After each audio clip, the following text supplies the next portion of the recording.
당신과 세계의 과거, 현재, 미래를 보는 창 워킹 바이블 TV 송명도 목사입니다.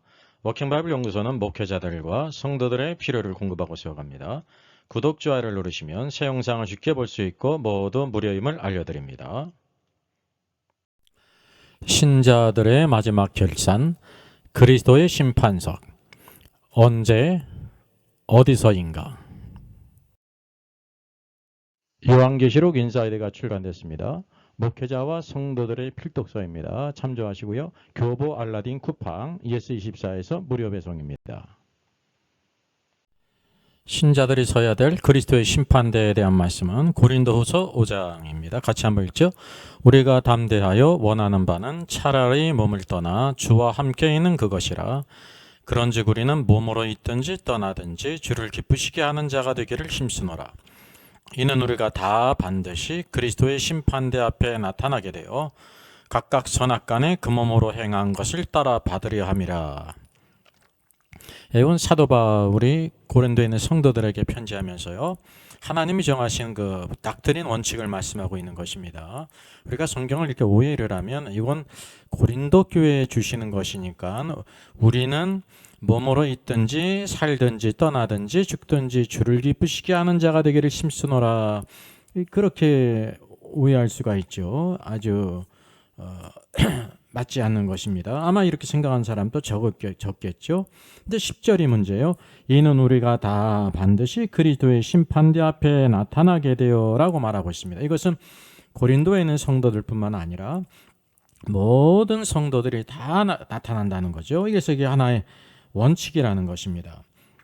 그리고 각각 선악간에 그 몸으로 행한 것을 따라 받으려 함이라 그랬습니다. 여기 보게 되면 우리가 주님 앞에 선한 일을 행한 것이 있고 빼야 된 나쁜 일을 행한 것이 있어요. 달란트 비유에서도 한 달란트 맡은 자를 주께서 뭐라고 말씀하셨냐면 악하고 게으른 종이라 그랬습니다. 주님을 잘못 생각했어요. 그러니까 이게 악하다는 거죠. 그 주님이 맡기신 것에 게으렀다는 것입니다. 그러나 2달란트, 5달란트 맡은 종은 착하고 충성된 종이라 그랬습니다.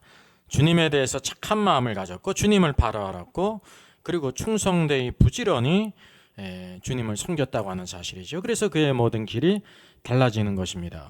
그래서 이 달란트 비유든지 열천에 비유든지 이것은 다 누구에 대한 것이냐면 신자들에 대한 것이에요. 여기 불신자가 설 수가 없습니다.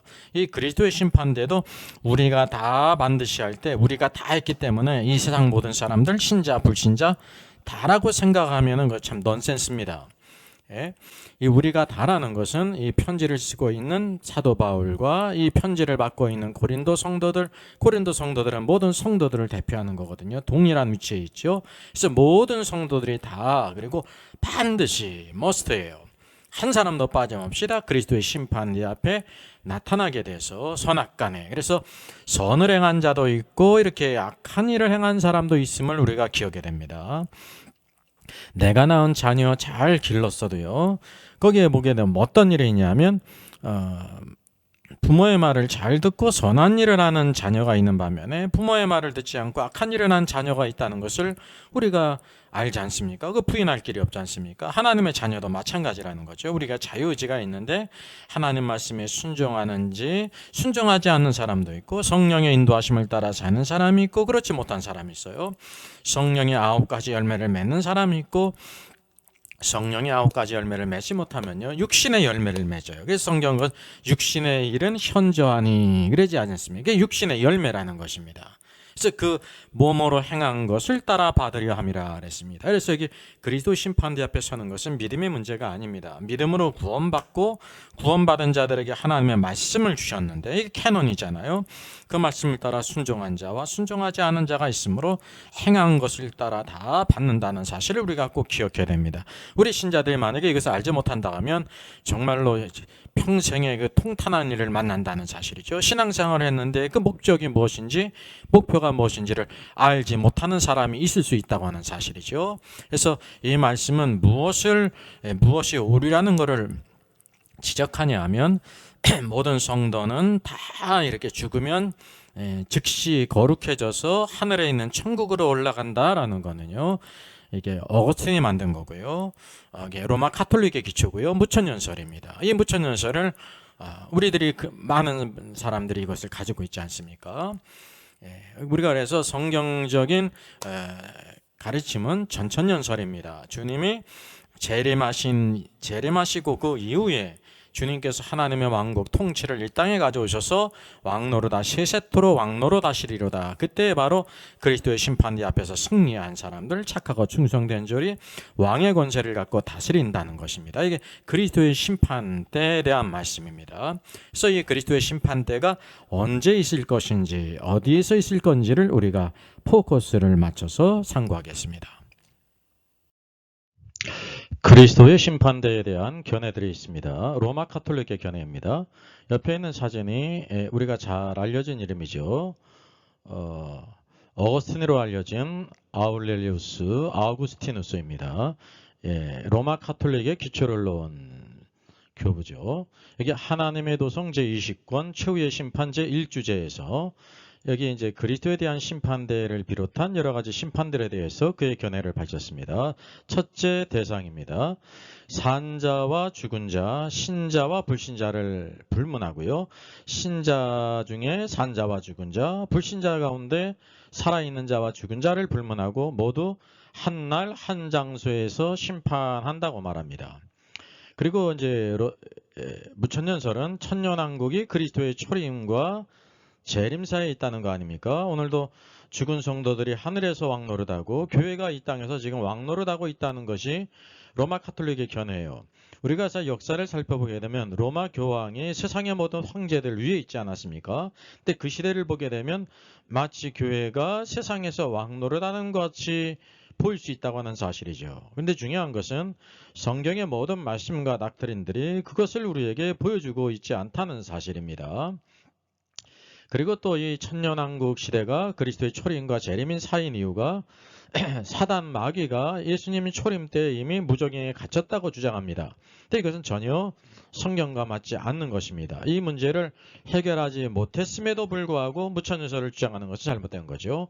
그리고 중요한 것은 로마 카톨릭의 이런 견해들을 우리 이제 종교 개혁의 후예들인 많은 사람들이 무천년설을 오늘도 이렇게 또 따르지 않습니까? 이것이 오늘날 문제라는 사실이에요. 최후의 심판에서 비로소 이제 선인과 악인이 구별된다고 말합니다. 워킹 바이블에서는 이렇게 이 모든 것을 이제 분별해요. 로마 카톨릭의 기초가 되는 무천년설적인 관념은 이제 그리스도의 심판대든지 백보자 심판이든지 열처녀 비유든지 달란트 비유든지 또 양과 염소의 심판이든지 이 모든 것을요 다 하나로 보는데 그건 잘못된 것입니다.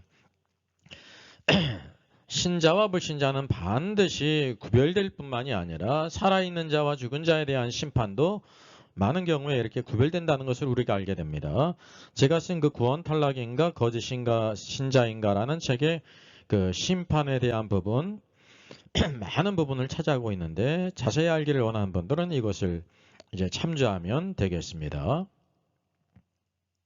그래서 이 로마 카톨릭의 이런 견해는 오류입니다. 오류라는 것을 우리가 알아야 됩니다.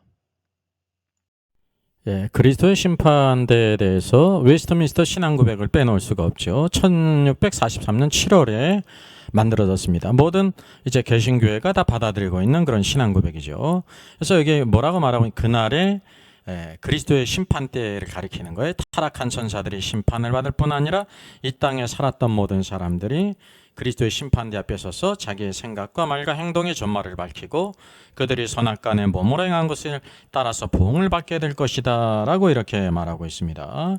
그래서 이게 가톨릭과 똑같이요, 모든 타락한 천사와 모든 불신자와 신자가 다 그리스도의 심판대 앞에서 심판을 받는데, 이것도 또 언제냐면 주님이 이제 재림하신 이후에 다 한꺼번에 이제 그리스도의 심판대 앞에 선다는 거죠. 여러분, 성경적인 가르침은 그리스도의 심판대는 신자들만 서는 것이고요, 이 그리스도의 심판대는 이 땅에서 있는 게 아닙니다.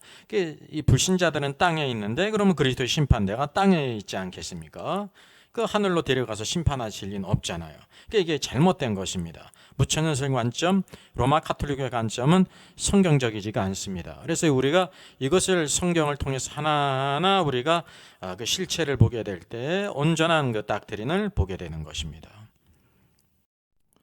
예, 그리스도의 심판 때와 무천연설, 가톨릭과 또 대다수의 그 개신교에서 무천연설을 이렇게 믿고 있잖아요. 이것이 어떤 관계에 있는지를 표를 통해서 한번 보겠습니다. 이 표가 바로 무천연설적인 관점을 보여주는 표입니다.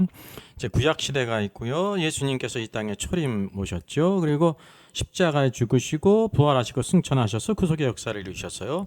그래서 이 무천연설은 바로 이 예수님의 초림 때부터 재림 때까지를 천년왕국이라고 그래요. 이 교회 시대인데 천년왕국, 주님이 이 땅을 통치하고 있다는 거예요. 평화의 시대라는 거예요. 이게 평화의 시대가 되기 위해서는 마귀의 문제를, 사단의 문제를 처리해야 되지 않습니까? 그래서 이 사단이 주님의 초림 때부터 무적행에 감금됐다고 말합니다. 이 계시록 20장이 바로 예수님의 구속의 역사를 통해서 이루어졌다고 이렇게 시점을 맞추고 있다고 하는 사실이죠. 그래서 무천연설은 주님이 이제 재림하실 때 바로 최후의 심판이 있는데, 그때 사단도, 타락한 천사들도 심판하지 않습니까? 여기 살아있는 자나 또 죽은 자나 신자나 불신자나 다 이 최후의 심판, 백보자 심판, 그리스도의 심판석, 이거를 동일하게 보고 있죠. 이때 바로 심판한다는 것이에요. 그래서 무천연설은 특별히 그러기 때문에 이제 예수님 초림 때부터 재림 때까지가 천년왕국이기 때문에 이 땅에서는 이제 교회가 왕노릇하고 있잖아요. 그러니까 이제 죽은 모든 성도들의 자연이 어떻게 되느냐면 이 땅에서도 왕노릇했으니까 이 재림 전에 죽은 모든 성도들이 다 즉시 하늘에 있는 천국에 올라간다고 말해요. 그리고 하늘에 올라가야 되니까 어떻게 되냐면 완전히 거룩하게 변화가 돼서 하늘에 올라갔다고 그렇게 말합니다. 이게 잘못된 것이죠. 그래서 그리스도의 심판석, 최후의 심판은 재림 후에 있습니다. 재림 후에 있고 최후의 심판 후에는 새하늘과 새 땅, 이제 새 예루살렘 영원으로 간다는 거죠. 그리고 더 중요한 것은 바로 뭐냐면 그리스도의 심판석이든지 백보자 심판을 동일한 것으로 보지 않습니까? 왜냐하면 재림 후에 심판이 딱 한 번 있으니까 대상이 신자든지 불신자든지 살아있는 자든지 죽은 자든지 심지어 사단과 타락한 천사단 모든 것들, 그러니까 자유의지를 가진 모든 것들을 다 심판한다고 말하는 것입니다. 그리스도께서 여기 그리스도의 심판대가 있다고 하면, 심판석이 있으면 그럼 어떻게 해야 되는 것입니까? 이 땅에 이제 불신자들은 땅에 있잖아요. 그러면 땅에 있는 불신자가 뭐 공중에 올라가야 합니까? 공중에 올라가진 않겠죠. 그러니까 이제 죽은 성도들이 하늘에 있다가 이제 공중으로 내려오죠. 그리고 또 이제 공중으로 내려왔다가 또 땅으로 내려와야 되지 않습니까? 같이 심판하니까. 왜? 불신자들이 다 땅에 있지 않습니까? 그래서 이 죽음 후 거룩해져서 천국에 있는 성도들, 또 땅에 있는 성도들, 또 심지어 산자와 죽은 모든 불신자와 사단과 타락한 천사들이 한 자리에서 이렇게 심판을 받는다는 것은 뭔가 맞지가 않는다고 하는 사실을 우리가 알게 됩니다. 그게 전혀 맞지를 않게 돼요. 그래서 이 천년설이라는 것은 하나의 신학이지만 이 전 시대의 성격을 아주 이렇게 규정해버리는 중요한 것이기 때문에, 지금이 천년왕국인지 주님이 재림 후에 천년왕국이든지 이 모든 시대를 이렇게 정리하지 않습니까? 지금이 천년왕국이라 하면 사단은 무적행에 있는 거잖아요. 악한 자가 역사하지 못해요. 교회가 왕노릇하고 이 땅은 평화의 시대라는 것입니다. 이 모든 것을 다 보게 될 때 절대 그렇지가 않다는 사실이죠. 무천연설을 주장하는 분들도, 학자들도 사단의 무정에 갇히고 귀신들도 무정에 갇혀야 되는데 사단이 역사하고 있는 게 보이잖아요. 성경에도 귀신들의 역사가 있지 않습니까? 계속적으로. 그러니까 그렇게 이상하다 하면서 이것을 주장하는 것은 크게 잘못됐다는 사실입니다. 그래서 이 그리스도의 심판석과 백보자 심판을 하나로 보면서 이제 모든 자들, 신자, 불신자, 타락한 천사까지 한 번에 이렇게 심판한다는 것은 많은 것에 있어서 이와 같이 자연스럽지가 않고 문제가 있어 보이는 것을 우리가 알게 됩니다. 그럼 전천년설이 보여주고 있는 오늘도 시대를 한번 구분해 보겠습니다. 예수님께서 이 땅에 오셨죠. 십자가에 죽으시고 부활 승천하셨죠. 구속의 역사를 이루셨어요. 그래서 땅 끝까지 복음을 증거하라 그랬죠. 제가 올 때까지. 그래서 이때가 교회 시대, 은혜의 시대예요. 이때는 누구든지 다 이제 복음을 전해서 예수 그리스도를 믿으면 하나님의 자녀가 되고 구원을 받는다는 사실이죠. 그래서 마지막에는 대환란이 있죠. 이건 뭐 지금 중요하지 않습니다.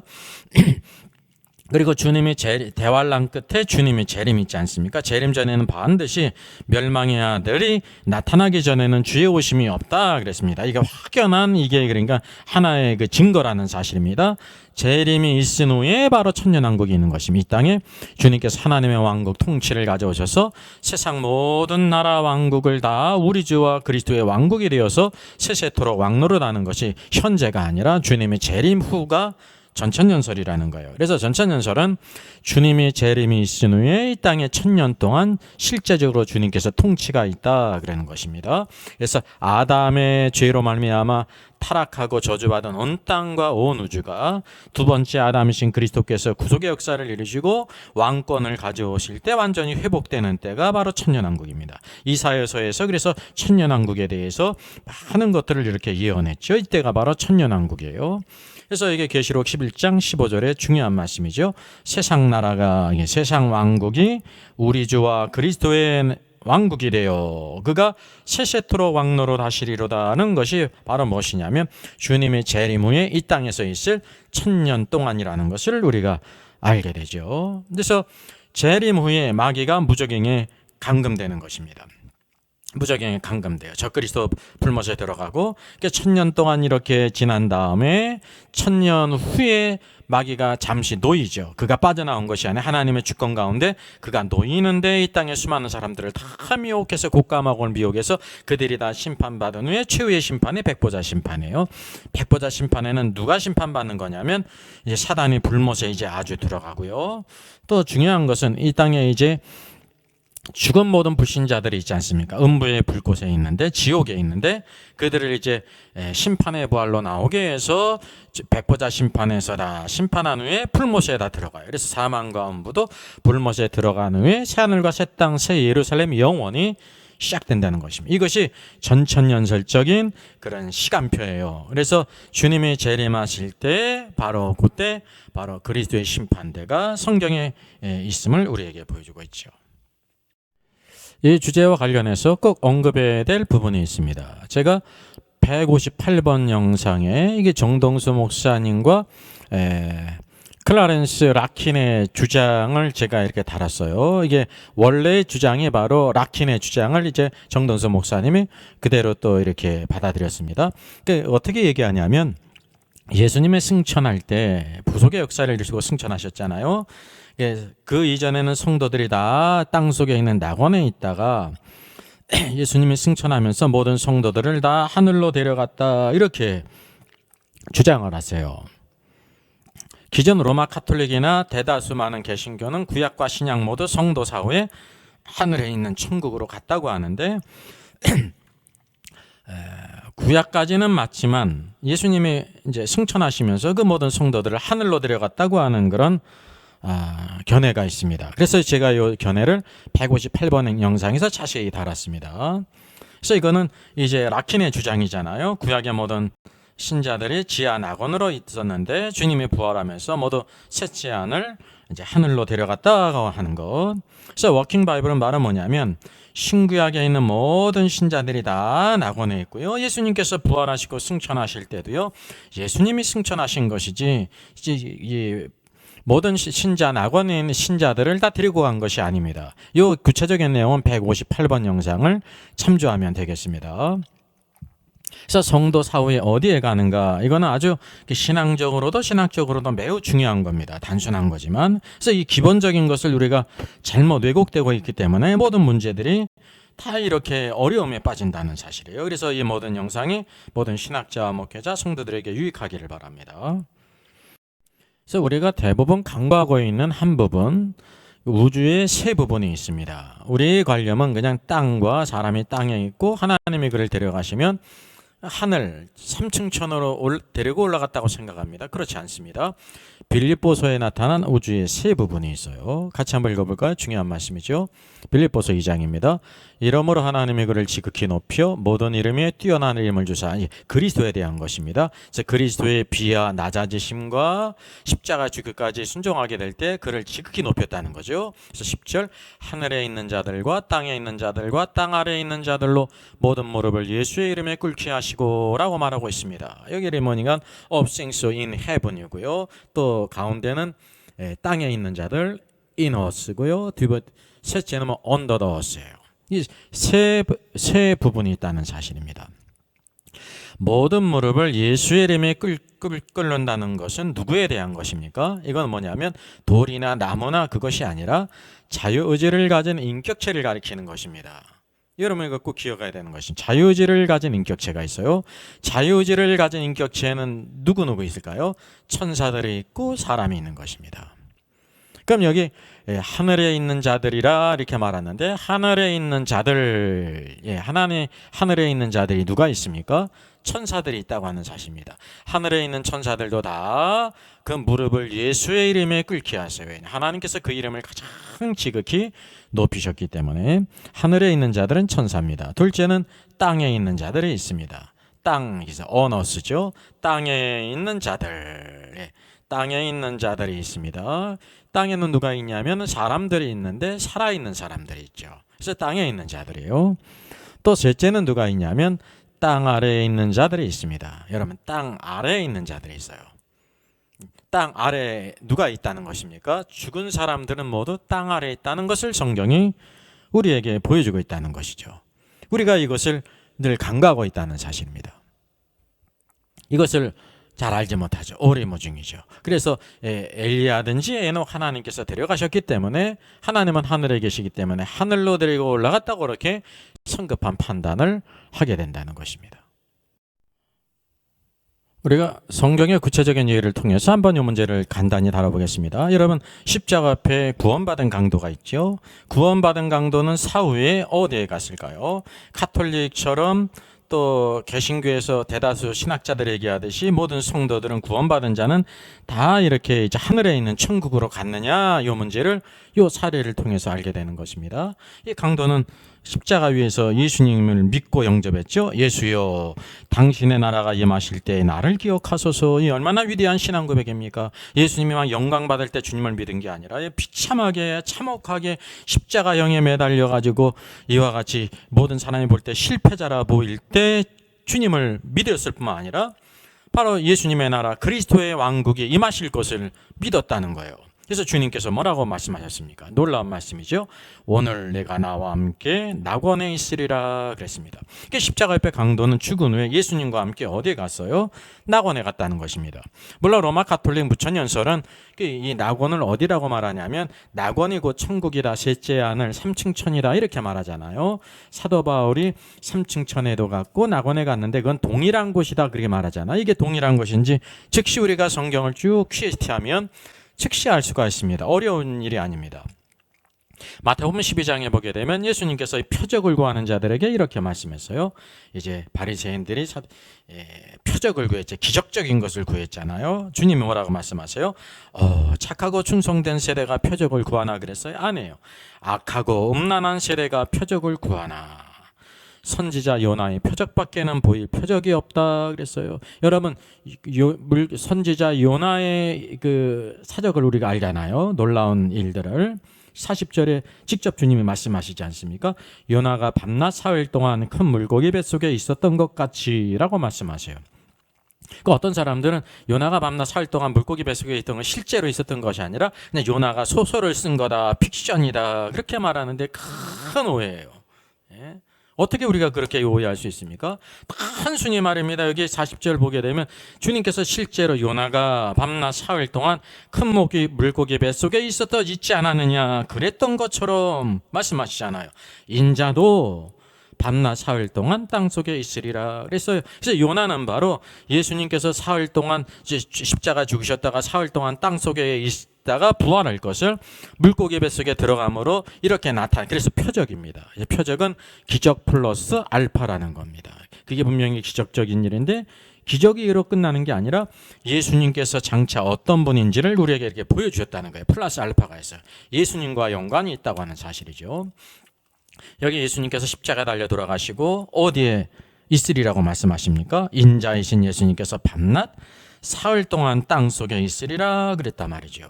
예수님이요 십자가 죽으신 후에 하늘에 있는 천국에 가신 것이 아니에요.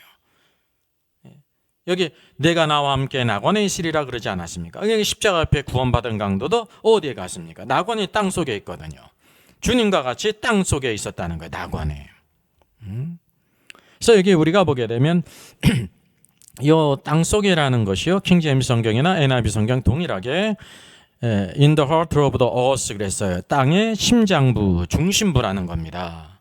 땅의 심장부, 중심부에 이 낙원이 있다는 거예요. 우리 인간이 거기를 들어갈 수도 없죠. 하나님의 만드신 파라다이스가 바로 이 지구의 중심부에 있다는 거예요. 헬라어는 호카르디아 호게입니다. 동일합니다. 땅의 중심부라는 거죠.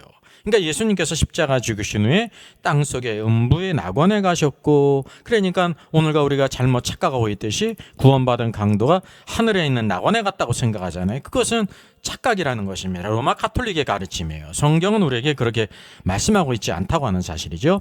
예수님과 함께 구원받은 강도 모든 신자들이 간 그 땅 속에 있는 낙원에서 편히 쉬고 안식하고 있다고 하는 사실이죠. 그래서 로마 가톨릭과 무천년설에 주장하듯이 구원받은 강도 또 구원받은 모든 신자들은 다 죽은 후에 즉시 하늘에 올라가는 것이 아니라는 것을 우리가 알게 됩니다. 우리가 이것을 꼭 기초를 잘 놔야 되는 것이에요. 잘못된 기초를 허물어야 되는 거예요. 우주의 세 부분을 다루면서 사도 바울이 언급한 이 우주의 세 부분을 우리가 언급하지 않을 수 없습니다. 그래서 성경은 모든 부분들을 다 이렇게 퀴즈해야 되는 거예요. 그래서 고린도후서 12장에 이렇게 말씀하고 있어요. 사도 바울은 땅에 있을 때 부름을 받아 사도로 사역했죠. 근데 그가 셋째 하늘에 올라가는 은혜를 체험했어요. 셋째 하늘이고 3층 천 아닙니까? 사도 요한도 셋째 하늘에 올라가서 그래서 계시록을 기록하지 않았습니까? 그뿐만 아니라 둘째 어디까지 갔냐면 낙원에 가서 사람이 들을 수 없는 많은 말들을 들었다는 것입니다. 그러니까 사람에게 말하면은 불법이라는 것입니다. 그래서 예수님께서 십자가에서 죽으신 후에 가신 곳이 낙원이죠. 구원받은 강도가 약속을 받아간 곳이 낙원에 내가 오늘날 나와 함께 낙원에 있으리라 그랬습니다. 그럼 그 낙원이 어디 있냐면 마태복음 12장 40절에 요나가 물고기 뱃속에서 밤낮 사흘 동안 있었던 것 같이 인자도 예수 그리스도도 땅속에 사흘 동안 있으리라 그랬어요. 이 땅속이라는 것은 땅속 심장부를 가리켜요. 땅속 심장부. The heart of earth, 땅의 심장부 가장 중심부에 있으리라 그랬습니다. 그 자연의 낙원이 어디 있다는 것을 알게 되냐면 땅의 심장부에 있구나. 예수님이 십자가 돌아가신 후에 바로 땅속 깊은 낙원에 갔구나. 십자가 옆에 강도도 낙원에 갔구나. 모든 성도들이 다 낙원이 있다는 것을 말하고 있죠. 그래서 주님은 땅속의 낙원에 가신 후 사흘 만에 부활하시고 승천하셨어요. 신자들은 모두 다 제레미야 때 부활을 때를 기다리면서 낙원에서 안식하며 위로하고 있다는 사실이죠. 그래서 여기 하늘 위에나 하늘에 천사들이 있죠. 또 땅 위에는 사람들이 살아 있어요. 땅 아래에는 사람 죽은 모든 신자들도 있고 불신자들이 따로따로 구별되어 있죠. 그래서 여기 바울이 현재 있습니다. 어디에 있습니까? 땅 위에 살아 있잖아요. 그래서 이런 3층 천에 올라가는 은혜를 체험했습니까? 낙원에도 가는 체험을 했어요. 낙원은 땅 아래에 있고요. 셋째 하늘 3층 천은 바로 하나님에 계시는 그 3층 천이죠. 그래서 여기 에녹이나 엘리야든지 모두 하나님에 의해서 이렇게 데려감을 당한 것입니다. 그럼 데려감을 당했다고 할 때 어디로 간 것일까요? 둘째 하늘 우주일까요? 첫째 하늘 대기권일까요? 분명히 하늘로 올라갔어요. 그 하늘로 올라간 것은 비행기가 이륙해서 하늘에 올라간 것처럼 이 엘리야도 하늘로 올라간 거예요. 거기 뭐냐면 첫째 하늘 대기권 높은 곳까지 올라갔을 것입니다. 그리고 그 목적지가 어디냐면 이와 같이 죽어서 갈 수 있는 낙원에 그 에녹이나 엘리야는 죽지 않고 이 낙원에 갔다는 것입니다. 오늘도 우리가 성경에서 이러한 그 닥트린을 우리에게 온전히 보여주고 있다는 사실을 알아야 합니다.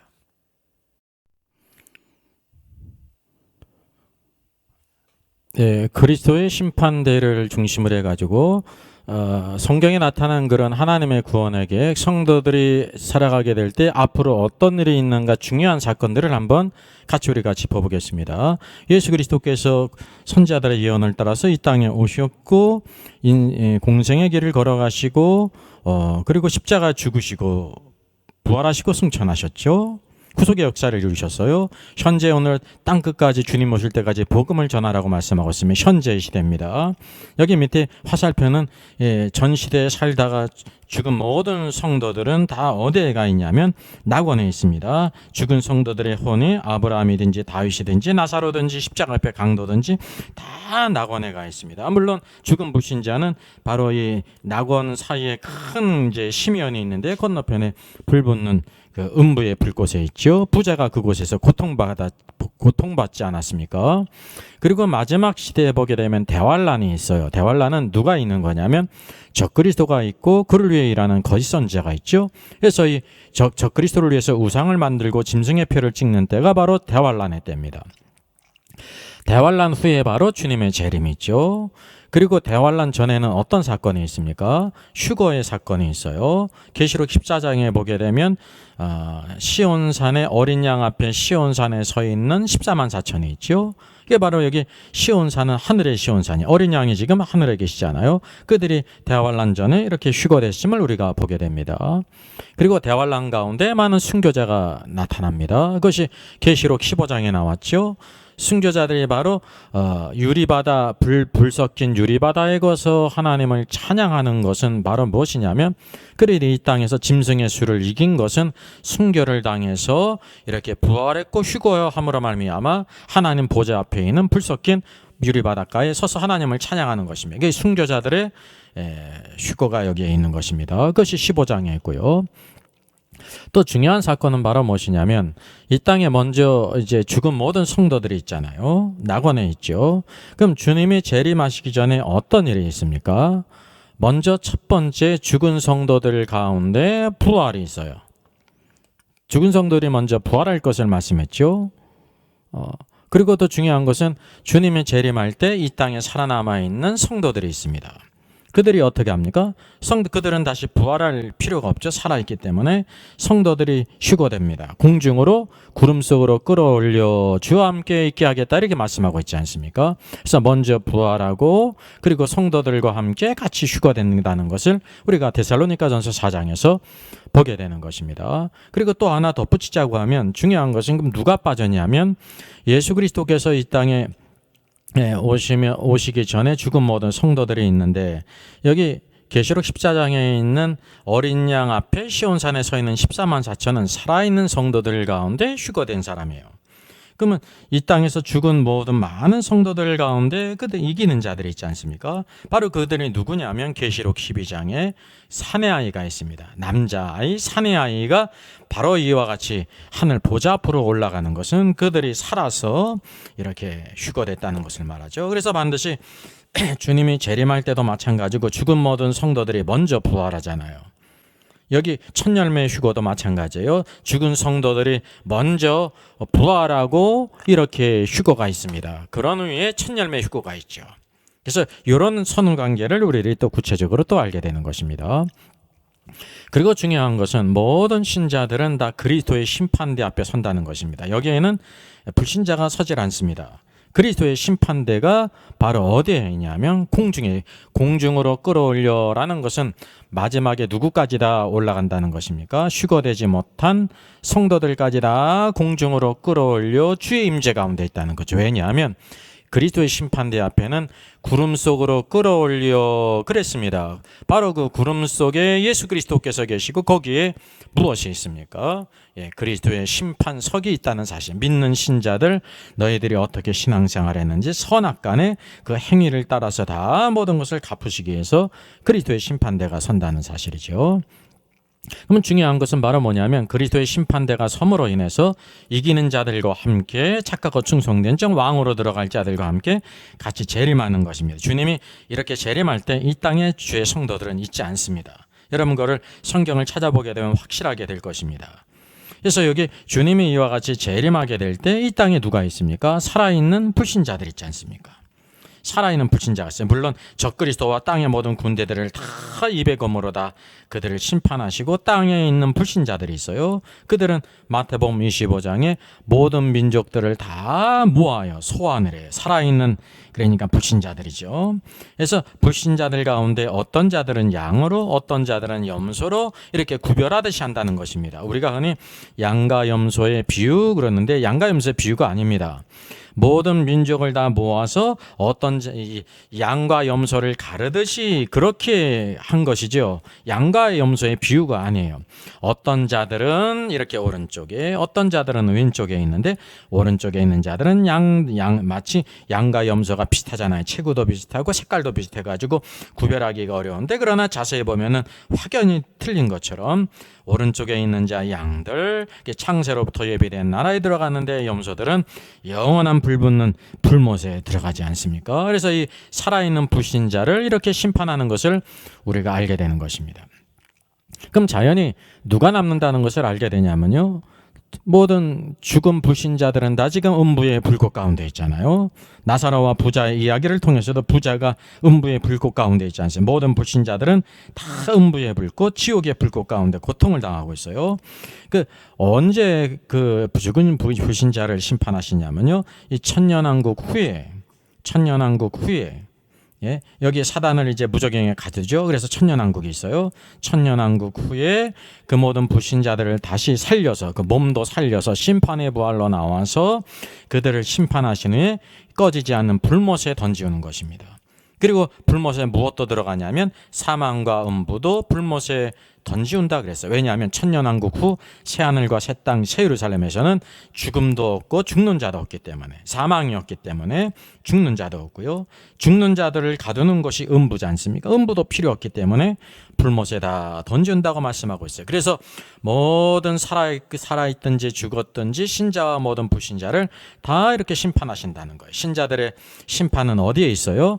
공중 구름 가운데, 그리스도의 심판대 가운데. 하나님의 자녀가 됐는데 어떻게 살았는가? 오늘 그리스도의 형상을 이루고 주님의 제자로서 오늘도 하나님의 왕국의 통치 가운데 자신을 갖고 살았는가, 살지 않았는가, 맡기신 달란트를 잘 감당해서 더 많은 것을 남겼는가, 땅속에 숨겼는가를 그때 보신다고 하는 사실입니다. 그래서 이 그리스도의 심판대 앞에는 신자들이 쓰는 거예요. 죽은 모든 성도들과 살아있는 모든 성도들을 심판하시는 것이 그리스도의 심판대고요. 여기 재림할 때 살아있는 불신자를 심판하시고 천년왕국 후에 죽은 모든 불신자를 심판하십니다. 이래서 하나님의 모든 심판이 그 종류별로 다 끝난다는 것을 우리가 알게 되는 것입니다. 여러분, 이 표를 잘 기억해 두면 잘 우리가 성경을 이해하는데 큰 유익이 있습니다. 우리가 그리스도의 심판대에 관련해서 꼭 알아야 될 말씀이 있습니다. 죽은 자의 부활과 살아남은 자들이 어떻게 될 것인지가 바로 데살로니가전서 4장 13절로 17절에 있어요. 같이 한번 보겠습니다. 형제들아, 자는 자들에 관하여는 너희가 알지 못함을 우리가 원하지 아니하노니 이는 소망 없는 다른 이와 같이 슬퍼하지 않게 하려 함이라. 우리가 예수께서 죽으셨다가 다시 살아나심을 믿을진데 이와 같이 예수 안에서 자는 자들도, 자는 자는 죽은 자를 가리키는 거예요, 하나님이 그와 함께 되시고 데리고 오시리라 그랬습니다. 우리가 주의 말씀으로 너희에게 이것을 말하노니 주께서 강림하실 때까지 우리 살아남아 있는 자도 자는 자보다 결코 앞서지 못하리라. 그래서 죽은 모든 성도들이 먼저 부활할 것을 이렇게 언급하지 않습니다. 이게 하나의 원칙 닥트린이에요. 16절, 주께서 호령과 천사장의 소리와 하나님의 나팔 소리로 친히 하늘로부터 강림하시리니 재림하실 때 그리스도 안에서 죽은 자들이 먼저 일어나고, 그래서 그리스도 안에 죽은 자들이 먼저 다 일어나요. 그들이 다 낙원에 있잖아요. 그래서 부활한다는 것입니다. 그 후에 우리 살아남은 자들도 그들과 함께, 살아남은 자, 주님이 재림하실 때 살아남은 자가 있잖아요. 그들은 부활할 필요가 없죠. 살아있기 때문에. 그래서 그 죽은 모든 성도들이 부활한 성도와 함께 같이 구름 속으로 끌어올려 그랬어요. 구름 속으로 끌어올려가 바로 휴거죠. 그러니까 성경에는 휴거라는 단어는 없지만 이 구름 속으로 이렇게 끌어올려 간다는 거예요. 우리가 비행기 타고 올라가는 게 아니에요. 공중부양하는 것도 아니고 하나님의 능력 가운데 천사를 통해서 구름 속으로 끌어올려 가는 것을 그냥 휴거라고 표현한 것입니다. 그래서 공중에서 주를 영접하게 하신다는 것입니다. 왜? 그 공중에 뭐가 서기 때문에 그리스도의 심판대가 선단 심판석이 선다는 거죠. 구원받은 성도만 바로 이와 같이 공중에서 그리스도의 심판석이 있다는 거예요. 불신자는 여기에 들어갈 자격이 없어요. 어느 누구도. 그리하여 우리가 항상 주와 함께 있으리라고 말씀하고 있습니다. 그래서 이 공중 구름 속으로 끌어올려 공중에서 바로 그리스도의 심판석이 서고 상급에 대한 모든 것을 선악간에 다 판단하신다는 거죠. 그래서 요 자세한 요 말씀은 요 중요한 말씀이죠. 내일 영상 토요일 날 같이 다루겠습니다. 말씀을 기대하면 되겠습니다. 마지막으로 한번 정리하겠습니다. 그럼 그리스도의 심판석은 언제 있는가, 어디에서 있게 되는가라는 문제를 정리하죠. 그래서 무천연서 로마 카톨릭과 많은 이제 개신교 신학자들은요, 죽은 모든 성도들이 즉시 다 하늘에 있는 천국으로 간다라고 이렇게 로마 카톨릭 그 교리를 그대로 받아들였어요. 이건 잘못된 것입니다. 오류예요. 성도들은 모두 낙원에 가는 것입니다. 그곳에서 안식과 위로를 얻죠. 예수님께서도 십자가 앞에 강도에게 오늘 내가 나와 함께 낙원에 있으리라 그랬어요. 강도에게. 그래서 예수님도 십자가 죽으신 후에 강도도 죽은 후에 어디에 갔다는 것입니까? 낙원에 갔죠. 그럼 낙원이 어디에 있습니까?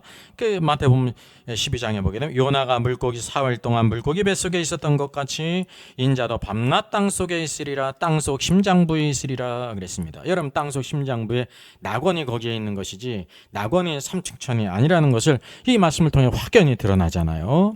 그래서 어떻게 되냐면 대환란 전에 먼저 첫 열매 휴거가 있죠. 물론 죽은 모든 성도들 가운데 이기는 자인 사내아이 휴거가 계시록 12장에 있고, 그리고 첫 열매 휴거는 계시록 14장에 있는 것입니다. 이들이 시온산 어린 양의 앞에 서기 때문에 하늘로 휴거됐다는 것을 보여주고 있는 것입니다. 그리고 죽은 성도들이 먼저 부활해요. 주님이 재림하셨을 때 죽은 성도들이 먼저 부활하고, 그리고 살아있는 성도와 함께 구름 속 공중으로 끌어올려져서 그곳에 바로 그리스도의 심판석이 있어요. 성도들은 다 그 자리에 서는 것입니다. 그래서 선악간에 그 모든 것을 행위를 따라서 다 갚으신 후에 주의 이기는 성도들과 함께 이 땅에 내려와서 마태복음 25장에 양과 염소들 있잖아요. 모든 민족을 살아있는 불신자를 다 불러 모아서 그들을 심판하는데 양과 염소를 이렇게 나누는 듯이 심판하신 후에 이 땅에 1000년 동안 주님의 하나님의 왕국 통치를 온 세상 왕국에 가져오셔서 모든 것을 회복한다는 사실이죠. 오늘도 우리 영광의 오늘 소망이 여기있습니다. 오늘도 모든 신자들의 그 결산이 어디에 있냐면 그리스도의 심판석에서 있다는 사실을 꼭 기억하면서 우리가 날마다 나를 위해 죽으시고 나를 위해 살아나시고 나를 위해 다시 오실 주님을 위해서 말씀을 따라 성령을 따라 온전히 믿음으로 살아 승리하고 믿음의 선한 싸움을 싸워 승리하는 저 여러분 되기를 주의 이름으로 부탁드리겠습니다. 제가 새로운 저수를 지금 준비하고 있습니다. 제목은 여성 안수 금지는 남녀 차별인가 복음적인가 라는 주제입니다. 이게 작은 주제 같지만 아주 중요한 주제고요. 성경 창세기로부터 전체에 흐르는 아주 중요한 이제 성경적인 남녀 관계와 하나님의 헤드십과 관계되어 있습니다. 그래서 부제는 김세훈 교수의 그리스도가 구속한 여성을 비평했습니다. 김세훈 교수는 여성 안수가 성경적이라고 주장합니다. 따라서 그것을 제가 이렇게 비평하면서 성경에서 뭐라고 말씀하고 있는지를 제가 제시를 해야 됩니다. 이건 이제 9월 말이나 10월철 출판 예정입니다. 이 책에 대한 소개가 있고요. 특별히 세트 특별 판매가 있습니다. 필요하신 분들 특별 기간에 신청하시면 되겠습니다. 여러분들이 부푼 등으로 같이 이렇게 참여할 수 있습니다.